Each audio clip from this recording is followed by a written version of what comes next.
The sovereignty of God is far greater than we usually understand, not just in power, but in existence itself. Because before creation, God was not part of reality. He was the source of it. What the Bible establishes first. The Bible does not try to prove God.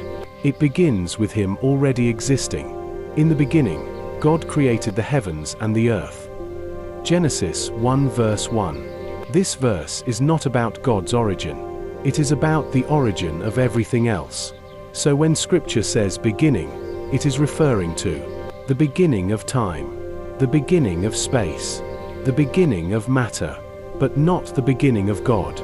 God exists outside time. Time is something created. It moves in sequence.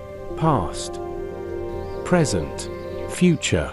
But before creation, there was no sequence. From everlasting to everlasting, you are God. Psalm 90 verse 2. Everlasting here means no starting point, no ending point.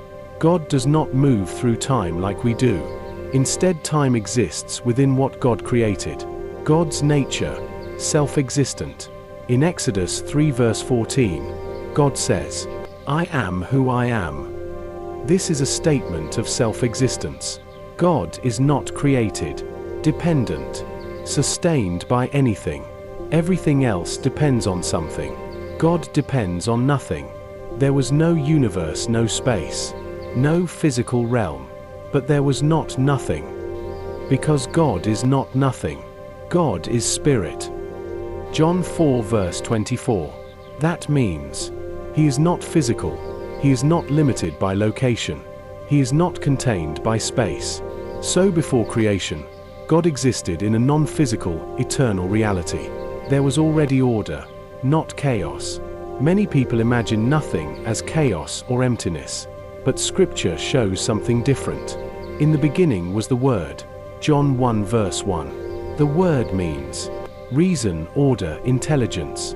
This tells us, before creation, reality was not chaotic. It was already ordered within God. Creation was not God becoming something. God did not create because He lacked something. He is not served by human hands, as if He needed anything. Acts 17 verse 25. Creation was not a need, a response to loneliness. It was an expression of His will. Purpose existed before creation. This is one of the most important truths. He chose us in Him before the foundation of the world. Ephesians 1 verse 4. Before the universe, God already had intention and purpose. Before creation, God existed fully and completely. Time did not exist. Space did not exist. Matter did not exist. But purpose already existed in God. So the answer to the question, what was there before creation, is not emptiness. It is God, self-existent, eternal, and complete. When we look into the universe through science, what we see is overwhelming. Galaxies collide. Stars are born and destroyed. Space itself stretches, carrying light across distances so vast they cannot be measured in human terms. To the observer, it feels unstable, almost chaotic. Yet, beneath that appearance, there is precision. Every galaxy follows structure. Every star forms under exact conditions. Every force, gravity, motion, energy, operates within boundaries that do not break. This creates a tension between what we see and what actually is. Because what appears chaotic is still governed. Scripture speaks into this in a way that goes beyond observation. He is before all things, and in Him all things hold together. Colossians 1 verse 17. This is not poetic language. It is a statement about reality itself. The universe is not holding itself together. It is being held. That means what science observes as laws are not independent forces. They are consistent expressions of a deeper authority, one that does not fluctuate. And this leads to a more important question. If the universe is held together, where is the one holding it? Many assume God exists somewhere within the universe, perhaps far beyond the stars. But Scripture rejects that idea. Heaven is my throne, and the earth is my footstool. Isaiah 66 verse 1. The heaven of heavens cannot contain you. 1 Kings 8 verse 27. These statements redefine location. God is not positioned inside space as an object among other objects. He is not contained within distance or direction. The universe does not surround him. It exists under him. Even when Genesis describes creation, it uses a term that expands beyond what we typically imagine. In the beginning, God created the heavens and the earth. Genesis 1 verse 1. The heavens include everything visible, sky, stars, and the vast cosmic structure. But Scripture also points to something beyond the visible structure. I knew a man caught up to the third heaven. 2 Coríntios 12 horas e 2. This indicates a level of reality that is not accessible through physical movement. Not because it is far away, but because it is of a different order. So when we observe galaxies tearing apart, stars collapsing, and energy moving through space, we are not observing God's dwelling. We are observing a system that exists under His authority. The Lord has established His throne in heaven, and His kingdom rules over all. Psalm 103 verse 19. His throne represents rule, not location in the physical sense, which means even what looks unstable is not outside control. The universe is not drifting toward disorder without direction. It is sustained within limits. So the conclusion becomes clear. God's abode is not within the chaos of galaxies. It is beyond the system entirely, not distant in miles, but beyond in nature. And everything we see, no matter how vast or violent, exists under that reality. When we speak about God before creation, we often focus on His existence. But existence alone is not the full picture. The Bible presents God not only as eternal, but as active, decisive, and absolute in power. The same God who exists beyond the universe is also the one who interacts with it. Not symbolically, not passively, but with authority that overrides nature itself. When Moses stood before Pharaoh, he was not confronting a political ruler alone. He was witnessing a demonstration of power that operates above natural law. I will stretch out my hand and strike Egypt with all my wonders. Exodus 3 verse 20. What followed was not random destruction. It was controlled intervention. Water turning to blood.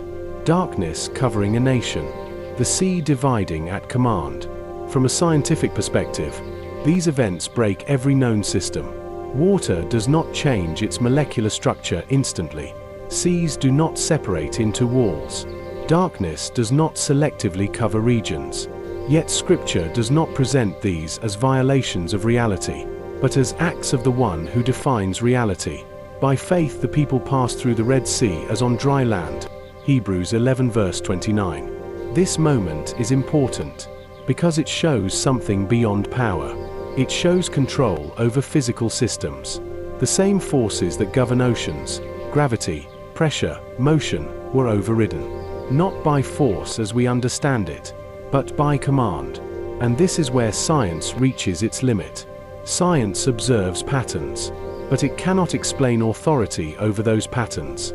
The same power appears again in judgment. In the Old Testament, there are moments that are difficult to ignore. Entire cities destroyed, nations judged, lives taken. At first glance, this raises a question. How can a just God act with such severity?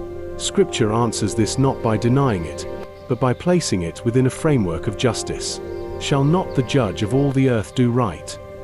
Genesis 18 verse 25. God's actions are not arbitrary. They are judicial.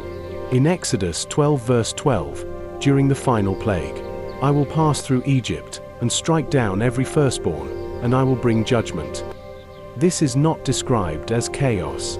It is described as judgment. To understand this, we have to step outside human-centered thinking. Human life feels absolute to us, but in Scripture, God is not only the giver of life, He is also the one who has authority over it. I put to death and I bring to life. Deuteronomy 32 verse 39. This does not make God destructive. It establishes Him as sovereign over existence itself. Even nature responds to Him. He commands even the winds and water, and they obey him. Luke 8 verse 25. This is not limited to the New Testament. It reflects a consistent pattern.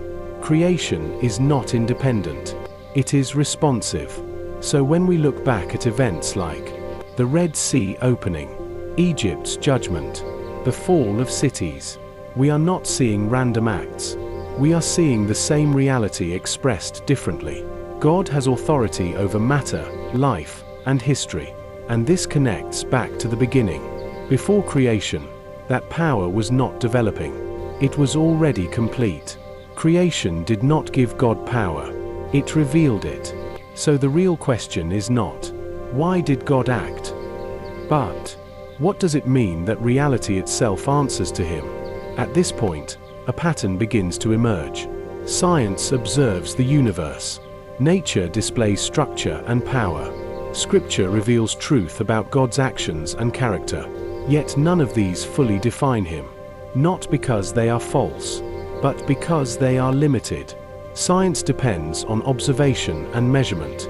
It studies what can be tested: energy, matter, motion, time. But God is not an object within the system. By faith we understand that the universe was formed at God's command. Hebrews 11 verse 3. This places God outside the scope of scientific method. You cannot measure the one who established measurement itself. Nature also reveals something real. The order of galaxies, the precision of physical laws, the complexity of life, all point to intelligence. The heavens declare the glory of God. Psalm 19 verse 1. But nature does not explain God. It reflects him. Like a shadow reflects a form but does not contain it. Creation reveals aspects of God without exhausting his nature. Even Scripture, though authoritative, does not claim to fully contain God's nature. It reveals what is necessary for understanding, but not everything that could be known. How unsearchable are his judgments and his ways past finding out. Romans 11 verse 33. This is not a failure of knowledge. It is a recognition of scale. God is not partially unknown because he is hidden. He is beyond full comprehension because he is infinite. To define something is to set boundaries around it. But God has no boundaries. He is not limited by form, location, or structure. This connects directly to why God cannot be fully seen. No one has ever seen God. John 1 verse 18. He dwells in unapproachable light, whom no one has seen or can see. 1 Timothy 6 verse 16. This is not about distance, but nature. For something to be seen, it must have form, occupy space, and exist within limits that perception can process. God does not meet those conditions. Even when God revealed himself, it was always partial and controlled. When Moses asked to see his glory, the response was clear. You cannot see my face, for no one may see me and live. Exodus 33 verse 20. The limitation is not in God, it is in human capacity. Human senses are designed for a physical world. We understand through sight, sound, and structure. But God is not a physical being. God is spirit. John 4 verse 24. So the issue is not that God is absent. It is that he exists beyond the level at which human perception operates. Science cannot define him because he is not measurable. Nature cannot contain him because it only reflects him. Scripture reveals him, but does not exhaust him. Human senses cannot see him because he is not physical. So when the question is asked, why can't we fully define or see God? The answer is not that he is hidden. It is that he is beyond limitation. And that returns us to the beginning. Before creation, there was no universe to observe him. And even now, within creation, what is seen is only what he allows to be revealed.